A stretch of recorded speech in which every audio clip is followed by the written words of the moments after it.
Kinshasa, Mbote Brazzaville, Mbote Makelekele, Mbote na Poto, bino bozo na biso na Amérique na Asie.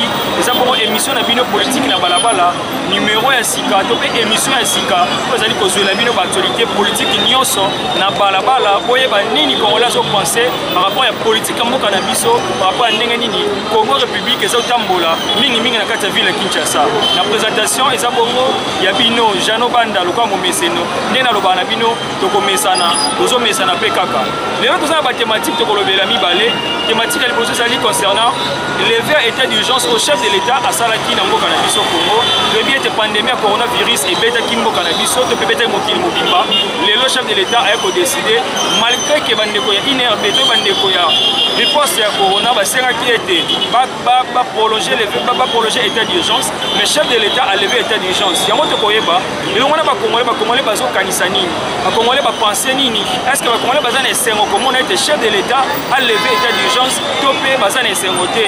Tu aurais un numéro Oyo. Mais la deuxième thématique, Nabiso, et Zali Bongo Maïmatali, rentrée scolaire, ministre Willy Bakonga a confirmé était le 3 août Oyo.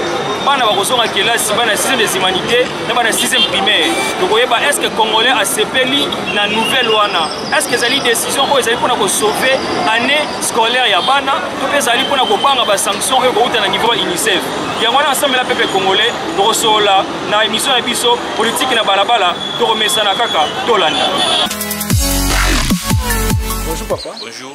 Na cadre de l'actualité na biso politique na balabala tozana ba sujet na biso le tomi to kabwelo ngona yo ya liboso zali par rapport à déconfinement le tomoni chef de l'État a levé état d'urgence lelo bakité nyo sokomi déconfiné na habité esengoni ozana on a le temps que peuple congolais tant que le président a levé état d'urgence. Ah ouais, c'est que ma casse pour ça li presque 4 mois na bandako c'est qui privé de presque activité presque surtout ba petite moya comme quand passer la cave débridation et la descente de la qui sous-souté côté foot ba loyer dans tout cas la qui passe mini mais était juste le loi qui c'est que c'est pour nous surtout qu'on surtout pas ça là qui c'est pas quand même est-ce wana bino na ko sepela est-ce que activité ezongi normalement ndenge zaki liboso bon activité ezongi normalement pesana nous te pour moi ba lutter dans les mito batu bon déjà dans mito batu activité ezongi normalement nous pendant nous te 100% mais c'est que est vrai que non activité ici ezongi déjà et bon et le connaît ça ko empêcher activité zonga normalement est-ce que moi réticence mo rezali na côté ya ba entrepreneur to comme ni na ozo sala ki activité zonga te malgré ba lever vecteur bon c'est qui est vrai ba activité bele côté tomaki na faillite et bele côté na faillite pendant de état d'urgence ba tobeli ba koya ki place sur le sous-souté et nous moni moi ba avec le temps ndenge fungami boyi ozala bien. Est-ce que les équipes de décision malamu ya ko déconfiner siko parce que tout le monde qui INRB top équipe ya riposte ya Covid ba senga chef de l'État abaki sali sous mais tout le chef de l'État à la au parlement lobaki ba izaki bongo ya suka pe à déconfiner. Est-ce que ça vraiment prudent ya ko fongo ya déconfiner peuple congolais lelo alors que nous n'avons maîtriser vraiment bateau il y a Covid-19 t. En tout cas ils allaient qui d'accord ils allaient qui prudent t pour malade des années déconfiner que se déconfiner c'est pas dire que malade des sili malade des années pour bateau ils continuent combattre et puis sur ba qui particulier pour la respecter ba geste barrière c'est un peu difficile ka chinese la tamanambanga mutazo la tayangote alors pour mu pesa respecter ba geste barrière za pour tozo banga pour ko ba le pur pour ba mboka o ba fungola ki yango bazungi lisusu bango ba se confier sur la seconde fois bango moko pour na ni malade des années na kati mboka mais auto ko senga ndé mutu sur la place azali a respecter ba geste barrière gouvernement faire appliquer on loi la force mutu surtout azala ka chine na yi ko sokola maboko za la permanent et vous allez bien pour malade en tout mais ko maîtriser en temps pour tisco maîtriser mutu moko te mais ko maîtriser en non c'est que malade des années concernant toujours déconfinement qui bon ministre et enseignement primaire informa qui na ba parents informaki na peuple congolais mobimba ki rentrée scolaire ezali bongo le 3 août oyo sauf que aux alaka pour na ba finaliste mais on peut te signaler que tout na toyeba est-ce que eza une bonne idée oyo chef de l'état et le gouvernement ne bazui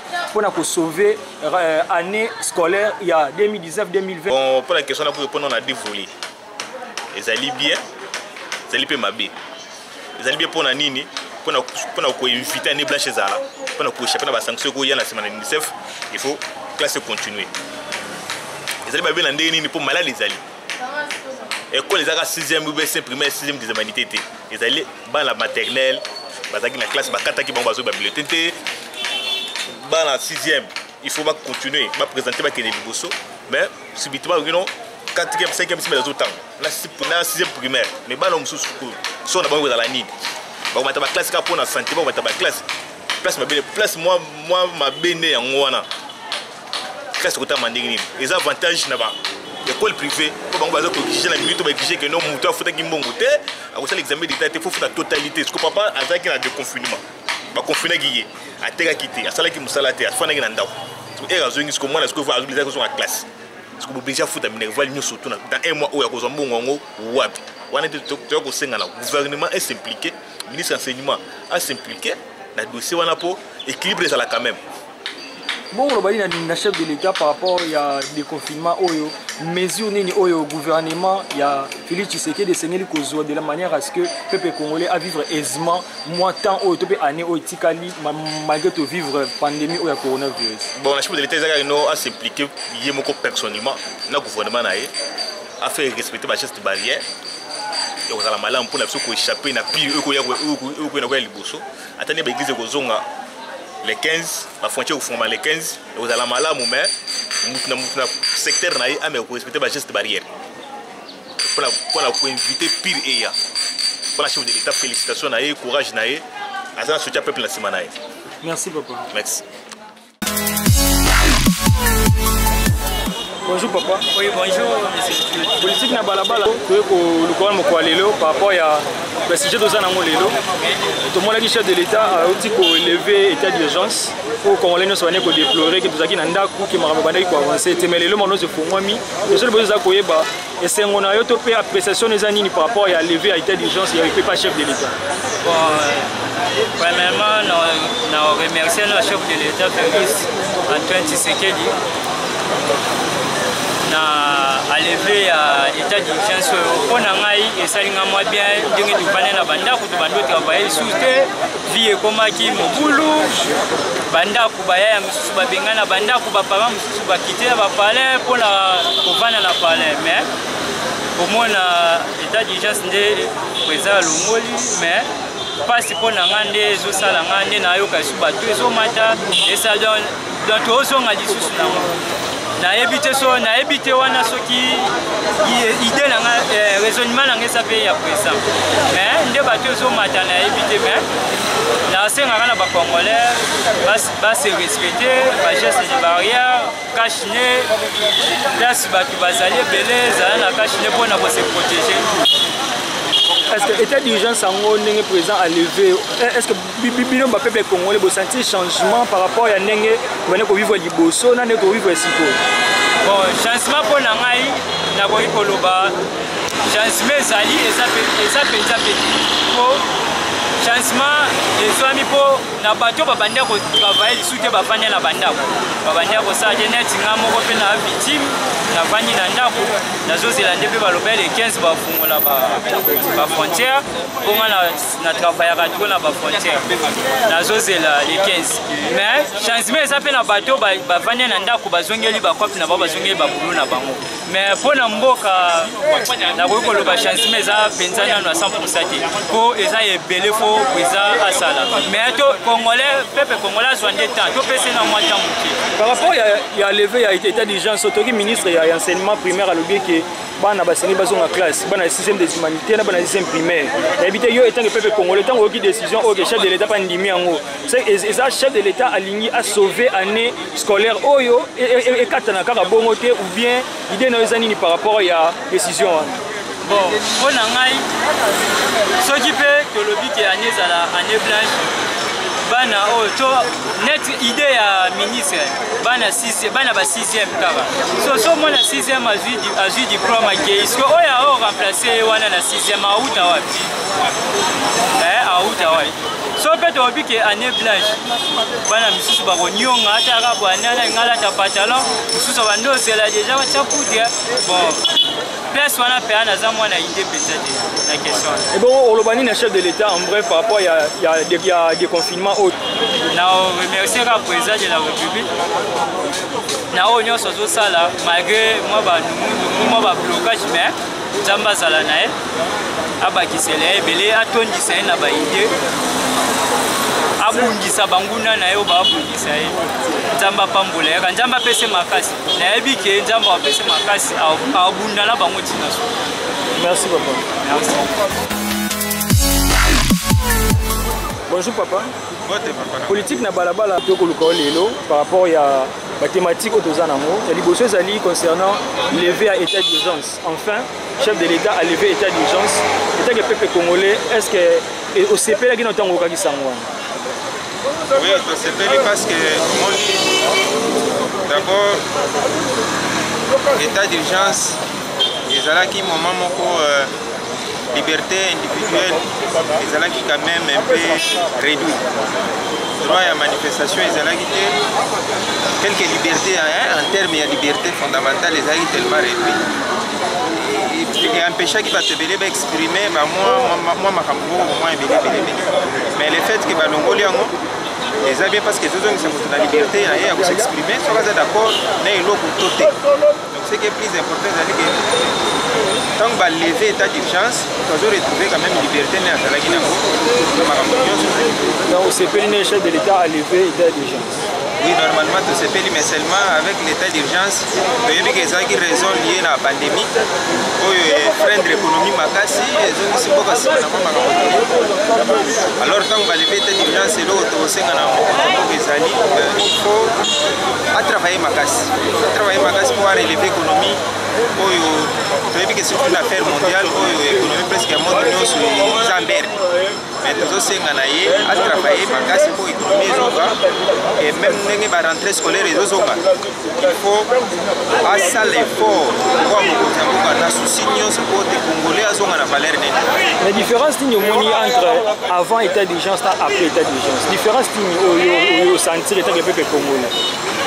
Bon, dans le cas de l'état d'urgence, la différence est à niveau de la liberté, mais sur le plan social, tozo bunda na talana neti likambo ya to ya dollar ezana likolo nyonso ezaki lié na ba moment wana situation sociale ya ba congolais ezana no mwa mikakata donc tozo bunda tozo senga na ye lwa mokozi ya mboka il faut apporter ba congolais à cœur toyebi ka zana volonté wana il faut asala effort ya ko relever l'économie en Mboka. La plupart des jeunes congolais, jeunesse ebele na mboka na biso, la plupart ba chômé.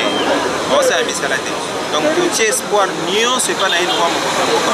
Poete zamba sunga misale zonga na mboka, ba jeune bazo misala.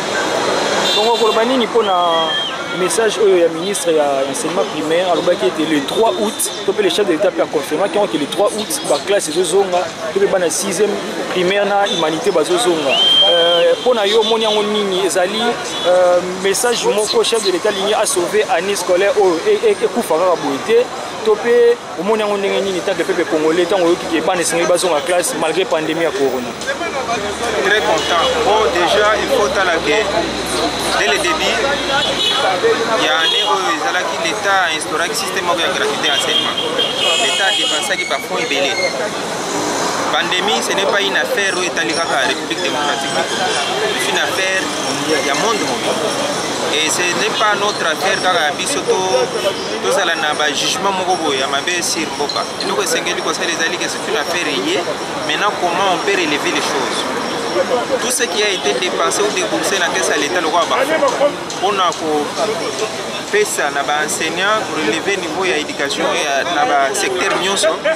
Et ça qui est belé. Alors l'État ne pouvait pas permettre que Bambon a nyonso que les femmes. Donc il faut, en tant que l'État, le roi l'État est responsable. Là il y a un système éducatif. On a vu ce que c'est le roi a besoin de 6 classes. Et moi je préfère que les gens dans la classe au terminal batté. baluka méthode baétudier comment permettre que bakamona ezonga même ntina baklasse nyonso mais tout en préconisant moyen ya kopermettre que bana classe nyonso bazala protéger même avec des masques, distanciation sociale, bilo nyonso on est accompagné système scolaire parce que tout ça na posa il y a réussite il y a président de la République, ce n'est pas son affaire parce que tant qu'il y a zo réussi c'est que les abisso peut-être réussir. On ne fait pas vouloir son échec parce que tant qu'il y a zo échoué c'est que bisso va congolais d'être européen. Donc on a la volonté de l'accompagner, donc on va l'accompagner jusqu'au bout pour réussir ça la totale. Merci papa. Bonjour papa. Bonjour papa. Politique na balabala et oluka lelo awa pona mathématique toza nango ya liboso ezali concernant état d'urgence. Congolais alelaki enfin chef de l'état a levé état d'urgence et yo état que peuple congolais tango okaki mesure wana au chef de l'état zwaki ya ko lever état d'urgence et ça la ki ndenge nini. Bon, pona ngai ça la ki nga bien parce que mboka na biso d'abord tozalaka na problème ya budget. Budget na biso ezalaka toujours na se. État d'urgence et ebakisami lisusu donc budget ya mboka ekoyi. Donc pas si eleki. Mais on s'est fait là qui n'a sango wana ke bafongola quand même ça les zonga to ndenge. Oui, effectivement nga na sepelaki na yango parce que au fongola eza bato mosusu bafandaki na bandako na mosala bapesi nombre ya bato bakokota omoni te ke baoyo bafandaki mpe na ndako bafandaki na banzala quand même asali bien ndenge afongoli état d'urgence. Et vous savez pour l'état d'urgence, mais est-ce que l'on a changé après avoir fait l'état d'urgence? Bon, tellement que malade eza malgré bafongoli état d'urgence balobi te ke malade esili malade eza ezali ezoboma mpona ngai en tant que congolais nana soutien mosusu te ya kosoutenir chef de l'état il faut na respecter bageste barrière yanga soutien yango wana.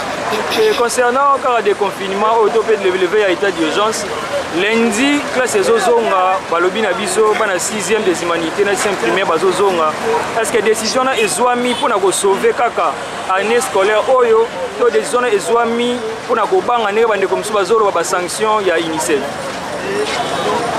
En tout cas mpona wana nayebi te mais yo sikoyo tant que parent totongo balobi ke mwana azonga kelasi yo na bapériode oyo tozotraverse yo okojuge yango ndenge nini ezali malamu to ezali mpona kosauvegarde kaka année oyo ekufa boye te? eza malamu parce que bana omoni te ke neti année blanche so esalamaki baoyo baza na se na baoyo baza liboso na bango omoni te ke tosali eloko ezalaka te fallait kaka bana baprésente baexamen d'état na bageste barrière en tout cas na baécole nyonso il faut kaka geste barrière ezala. Mais toyoki mpe na baécole yango ya rentrée baécole privée baza kosenga mbongo ebele na baparent alors ke baparent bauti na confinement nayebi te message no eza nini par rapport à bakonzi ya mboka parce que basengeli kolandela baécole wana to basengeli kozwa bamesure nini selon yo? Mboka nyonso ekangamaka kaka na libeko il fallait bango mpe batala ke mboka na biso touti wapi tozokende wapi fallait barespecte mpe banorme wana peut-être bapara mosusu akozala afandaki na ye na ndako malgré mwana akozonga classe azotala sikoyo akobandela wapi akosukela wapi bakitisaka mitema soki neti ke bana babanda kotangaka na baekole wana bazala quand même mpe bato baza mpe baparent bazala quand même bato. Bon, un mot pour le chef de l'État par rapport à batemps nyonso te bapériode oyo nyonso tozolekisa bato ebele bazodéclare ke année action métis ko tozomona action te.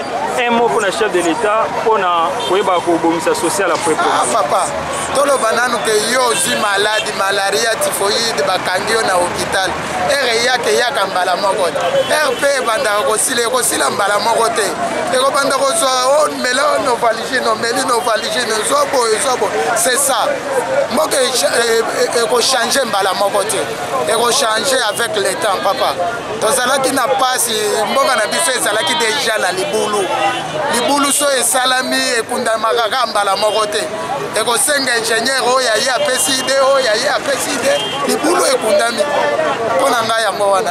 Merci papa. Merci. Bonjour papa.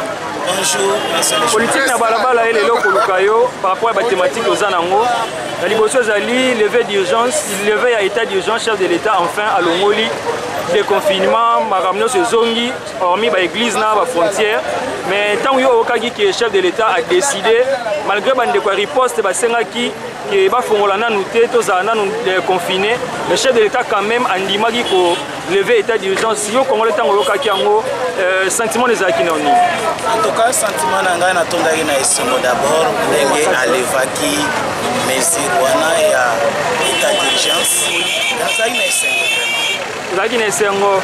Mais qu'est-ce qui a changé avant état d'urgence, après état d'urgence selon Congolais, selon une pandémie côté les biso et le roni yo monique échangé dans beaucoup na biso. Merci. Tango ba nosaki état d'urgence, en tout cas situation ezalaki vraie catastrophe. Puisque maladie tango eza koya, ba nosaki maladie eza na mboka, tozolandela bato ndenge nini ba eza ozala contaminé et puis façon contamination ezalaki kosalema ezalaki vraiment pas. Alors, quand on a dit qu'on a vie à population, la catastrophe, on a vie vraiment comme difficile parce que c'est une situation inédite, c'est-à-dire non président, pas gouvernement, pas majorité, pas opposition, mais c'est une situation naturelle. Alors, Yangonde et même qui peut passer parce que l'État wana économie koyaki misala ezate na biso ba Kinois par exemple la wato ya kanato jour fo di maoluka maladi wana e frena ki biso tozo di mate pour na kubanga yango yango mona ki tofanda ki bon après pour lever mesure tout le monde quand même soulagement parce que obandi kobima toza koluka entre temps toza ko respecter consigne barrière oyo ezalaki dicté na ba autorité ya mboka. Donc tokolo ba ke sepeli ne chef de l'État afongoli po makambo ezonga nini ezalaki. Oui, to sepeli ezonga malgré to sepeli ezonga mais toza toujours na ekenge puisque to sepeli d'abord parce qu'il fallait to bimaka koluka ndenge nini ya kobika. Omoni que toza pays moko sous-développé. Soki tozalaki pays moko développé ou en voie de développement, peut-être le gouvernement va y soit biso en charge. Mais le quoi toza pays moko sous-développé, il n'y a pas eu moyen que le gouvernement soit biso en charge. Maintenant toza koluka na ndenge ya kibomoto. Voilà, il fallait faire à tout bien. Merci papa. Le ministre Willy Bakonga a lobby été lundi, ils ont bon rentrée scolaire pour la classe de 6e des humanités, dans 6e primaire. N'habitez tant que parents, tant que décision, au trouvant une décision salvatrice, au moyen où zali décision moko basali kaka pona ko récupérer bambongo na bande batebeli bazoloba. Merci beaucoup décision na tango na yokaki d'abord. Bara nyonso oyo vraiment atangi aolingate baza mayela olingate que mwana a passé classe sans que atanga bien et puis sans qu'il a passé ba examen na ye. Ça les décisions malamu chef de l'État zui po bana bazonga classe ba sisa ni na ba.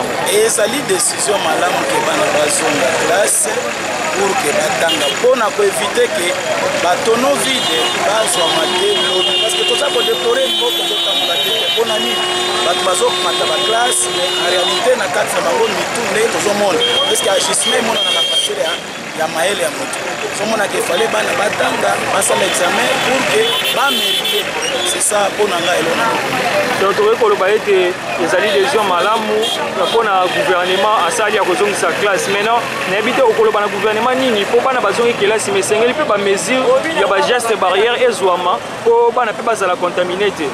Merci. En tout cas, le gouvernement était à veiller puisque qu'on soit décision et ça l'a rappelé bien.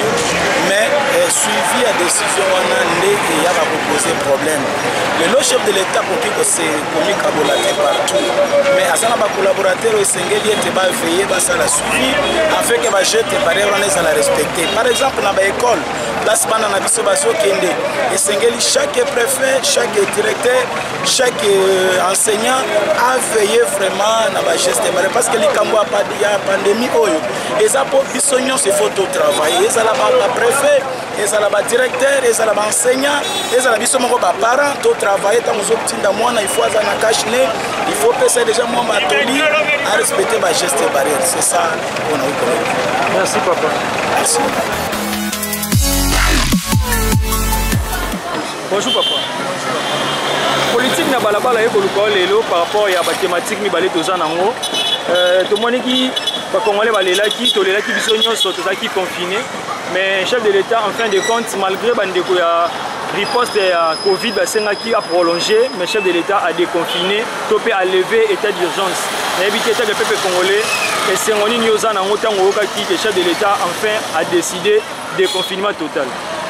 Merci pour la parole. Déconfinement total, déjà, c'est un moment qui une façon de vous qui est pour malade déjà. Malade déjà. Tous les gens merci, bah chaque qui de façon que tout se battre là. Pour mon deuxième mois naté. Et là comme ça là. Ça m'a beaucoup à moto, mituka, mon deuxième mois maté. Mais quand même par rapport à déconfinement, vous avez confiné. Est-ce que différence c'est allé au senti différent? Oui, différence c'est ça. Différence c'est ça pour la confinement, ça les a qui ont pena penati. Ah pena le côté. Mais tout ça n'est pas l'état, à foutre n'est pas tout. Bah tout à foutre, moi je circuler pas 12 personnes en normal. 12 personnes en normal. Bon par rapport à la thématique de ce mibale wabi bana sengé bazonga kelasi. Est-ce que pour na yo tango yo ki yango onyango ndenge ni les ali mesures moko le chef de l'État a joué à malam pour sauver l'année scolaire et quand on a boité topé aux armes comme ça par rapport à la rentrée scolaire ou à bien la 6e base pour pas parler pour foutre déjà bon on a bon pour l'examen d'état donc on a il y a qu'à la 6e taux année scolaire totalement ministre lobby à Robanana nous n'a pas la 6e et na simandé ba balani ba rolandi bon nous ce n'est pas de témoin oui mais là il pourquoi le plus bon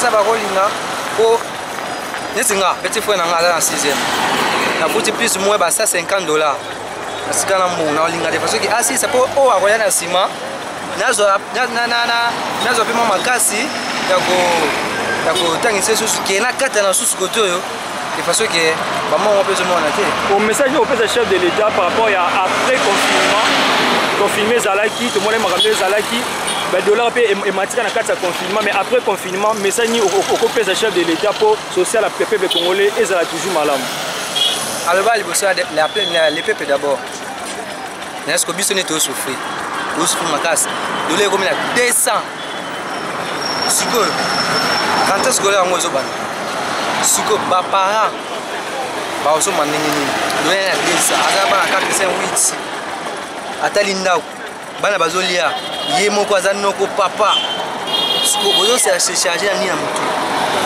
si y a moyen cause de la douleur bon en fait douleur qui t'a somme ça de salam maintenant non c'est kaka à soutenir